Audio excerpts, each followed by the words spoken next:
Hey, Mama, let me ask you, does this sound familiar?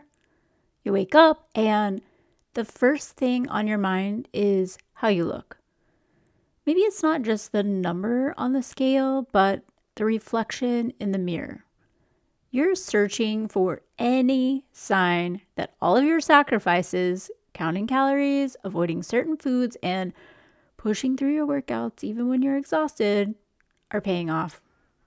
But when that image doesn't match your expectations, it feels like your whole day is off to a bad start. I know this story because I lived it. I was trapped in that same dieter's mindset, convinced that if I just tried harder, ate less, and worked out more, I'd finally feel good about myself. But instead, all I found was more stress, more guilt, and a life that felt smaller and smaller. The more I tried to control my body, the less joy I found in my everyday life. Here's the good news. There's another way. In today's episode, we're going to unpack these struggles and explore how you can break free from the dieter's mindset. We're going to talk about 6 practical steps that you can take to find freedom, embrace your body with kindness, and live in a way that honors the beautiful, unique creation that you are. And yes, we're going to bring in some biblical truths to remind you that you are so much more than a number on a scale. So, if you're ready to ditch the diet drama and step into a healthier, happier way of living, stay with me. Welcome to Rad Mom Revival, the podcast for Christian moms seeking biblically based guidance for thriving through every stage of motherhood, from fertility to postpartum and beyond. I'm your host, Susan Gladstein, aka the Metabolism Maven, and as a mom of 6, I totally get it. The never-ending to-do list, the exhaustion, and that nagging mom guilt that comes anytime you try to take care of yourself. I've been there, but there is a better way, and I'm here with some mom hacks that are gonna rock your world. Whether you're trying to start a family, get back in shape after having a baby, or finally losing that baby weight, even if your baby is getting their driver's license, I'm here to help. On this podcast, we dive deep into preparing your body for conception, navigating postpartum recovery, and creating a healthy lifestyle that your kids and grandkids will thank you for. If you're ready to have so much energy that your kids say, "Mom, you need to chill," then you've found your tribe. So grab your headphones and that never-ending pile of laundry, and let's get started. It's time for Rad Mom Revival.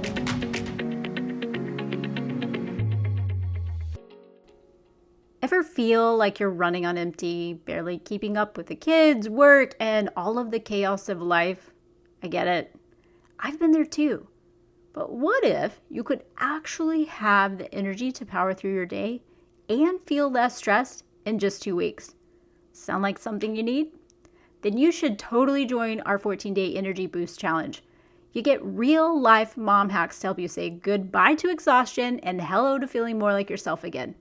Join us at radmomrevival.com because your kids get the best when you're at your best. For a long time, I was obsessed with all of the things that I considered that were flaws about my body. I believe that if I could just lose a little more weight or look a certain way, I'd be happy. So I restricted my calories, cut out foods that I loved, and exercised like a crazy person. I thought that was the answer, pushing myself harder, eating less, working out more. But what I didn't realize was how much it was costing me. I'd wake up each morning with this intense focus on what I needed to do to change my body. Every meal was this mental battle, and every workout was this grueling task that I forced myself through, even when I was exhausted.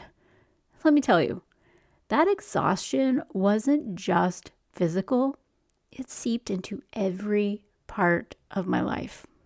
By the time I got home, I had nothing left. I was completely drained, yelling at my kids, and giving them whatever fumes were left over at the end of the day. And that, honestly, was heartbreaking. I was so focused on controlling how I looked that I lost sight of what really mattered. My health, my family, my happiness. I'm sharing this with you because I know so many of you might be feeling the same way. Maybe you're in that place right now where you're doing everything that you can to change your body, but it's just leaving you exhausted, frustrated, feeling guilty. Here's the thing.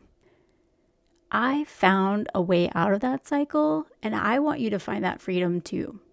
In today's episode, we're going to unpack these struggles together. We'll talk about how you can break free from that dieter's mindset and actually find peace with food and your body. I'm going to share some practical steps that really helped me and can help you too. And of course, we'll have some biblical truths that remind us of our true worth. All right, let's start with something that might feel a bit scary, and that's breaking up with your scale. I know. How will you know if you're making progress if you don't weigh yourself? Here's the thing. The scale is just a number. Neither the scale nor the mirror can measure your worth, your health, or the amazing things that your body can do. When you let these external measures dictate your happiness, you give them too much power. Remember, Romans 8:1 tells us, there is now no condemnation for those who are in Christ Jesus. So, set a challenge for yourself. Put the scale away for a week or even a month and really commit to not scrutinizing yourself in the mirror. Instead, focus on how you feel, your energy levels, your mood, how your clothes fit, and how you're showing up for the people in your life. Your worth is found in Christ, not in what gravity says or how you look on any given day. All right, number 2, let's talk about cleansing yourself from diet talk. Diet talk's everywhere. It's in conversations with friends, on social media, even in casual comments from well-meaning family members. But constantly hearing about diets or weight loss or good versus bad foods can be toxic. It fuels comparison and makes you feel like you're never doing enough. Proverbs 4:23 says, above all else, guard your heart, for everything you do flows from it. Guarding your heart means being mindful about what you allow into your mind and spirit. If diet talk is making you feel less than, it's time to set some boundaries. Change the subject when the conversation turns to diets. Unfollow those social media accounts that make you feel bad about yourself, and surround yourself with positive, life-giving messages instead. Surround yourself with content and people who encourage a balanced, joyful approach to life. Your peace of mind is so worth it. All right, number 3, put away the diet plans. Yes, this is coming from someone who has created a program on weight loss and boosting metabolism. I know that sticking to a strict plan can feel like you're in control, but so often it just leads to stress and guilt and frustration when you can't stick to it perfectly. That's why in my coaching programs, I don't enforce rigid diets. Instead, I teach you how to tune into your body, pay attention to your hunger and fullness cues, and choose foods that truly nourish and satisfy you. It's all about building a sustainable and enjoyable relationship with food, where you listen to what your body needs rather than following a one-size-fits-all plan. By understanding your body's unique signals, you can make choices that support your health and well-being without the constant struggle and deprivation that typical diets bring. 1 Corinthians 10:31 reminds us, so whether you eat or drink or whatever you do it all for the glory of God. Eating mindfully and with gratitude honors the bodies that God has given us. This week, Start by letting go of one rigid food rule that you've been following. Replace it with a practice of mindful eating, really taking your time with meals, savoring each bite, and paying attention to how different foods make you feel. Ask yourself, am I eating for nourishment or restriction?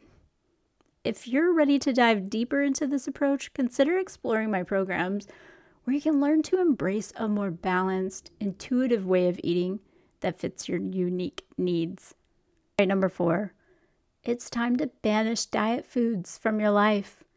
Those low-calorie, low-fat, or sugar-free versions of your favorite treats might seem like a good idea, but they're often leaving you feeling unsatisfied and probably craving more.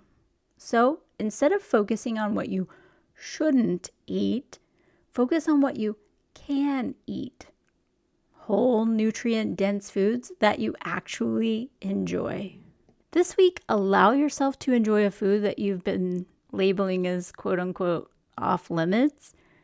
Eat it mindfully, without guilt, and notice how it feels to enjoy food without restrictions. Remember, Jesus said in John 10:10, I have come that they may have life and have it to the fullest. And this includes enjoying the good things that he's provided. Number 5. Now, this may be something that feels like a really big step. Hiding those calorie trackers. Tracking every single bite can be exhausting, and it can turn eating into a stressful task rather than a nourishing experience. It's okay to let go of the numbers and just start trusting your body's natural signals. Try going a day or even a week without tracking calories or your macros. Focus on eating a variety of foods, paying attention to portion sizes, and actually enjoying your meals. Remind yourself of Philippians 4:6. Do not be anxious about anything, but in every situation, by prayer and petition, with thanksgiving, present your requests to God. Release the anxiety and trust in your body's wisdom. Finally, shift your energy away from obsessing about food in your body and towards a life that's full of purpose, joy, and fulfillment. Think about the things that truly light you up. Spending time with your family, pursuing hobbies, deepening your faith. When you focus on these life-giving activities, the need to control your diet and body image greatly diminishes. Matthew 6:33 tells us, but seek first his kingdom and his righteousness, and all these things will be given to you as well. Make a list of 3 activities that bring you joy or fulfillment. And this week, make time for at least one of them. Whether it's a family outing, a hobby, or spending time in prayer, let these activities fill your cup and remind you of what truly matters. When we prioritize our relationship with God and the things that matter most, everything else, including our health, falls into place. Your worth is not defined by your appearance or your diet. It's defined by who you are in Christ and the life he has called you to live. I hope this episode has spoken to your heart and given you the encouragement that you need to start breaking free from the dieter's mindset. You are fearfully and wonderfully made, and God desires for you to live a life that's full of energy, joy, and balance, not one that's dominated by diets and guilt. You are so much more than a number on a scale or a set of rules. You are a beloved child of God with a beautiful purpose. If you love this episode, don't be shy. Hit that subscribe button. Leave me a written review because seriously, I read every single one of them. And share with your bestie who might need a little extra encouragement today. We all know someone who could use a little less diet drama in their life, right? Hey there, thanks for tuning in to Rad Mom Revival. I hope you're feeling inspired and ready to reclaim your Rad Mom status. If you enjoyed the show, do me a favor, subscribe and leave me a review and share it with your mom friends who desperately need some me time. I'd totally be honored if their me time was spent hiding in the bathroom listening to this podcast. I'd also love to get connected if we aren't already. Find me on social media and join our awesome tribe at radmomrevival.com. Until next time, keep embracing the chaos, finding joy in the little things, and living your best rad mom life. Thanks for listening.